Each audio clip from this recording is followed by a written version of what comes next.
চাঁদপুরে শীতের বাজারে উত্তাপ ইলিশের দামে আমদানি কম থাকায় উচ্ছ্বাস নেই ক্রেতা বিক্রেতা কারো মনেই।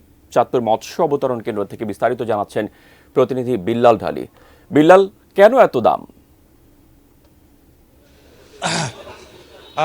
এমনিতেই শীতকাল চলছে। শীত মৌসুমে নদী বা খাল বিল সবখানেই মাছের আসলে কম থাকে।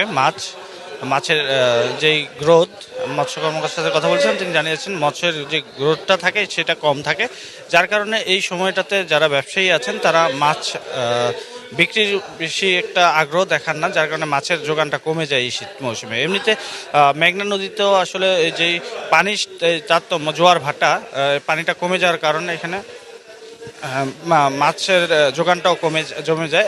শিয়া বাটার ও ভিটামিন ই সমৃদ্ধ lily glam beauty soap. Lily, always beautiful. একবারে আমি এখন আছি চাঁদপুর মৎস্য অবতরণ কেন্দ্র। এখানটাতে প্রতিদিন যে হারে মাছ আসার কথা, এখন কিন্তু খুব কম মাছ আসছে এখানটাতে।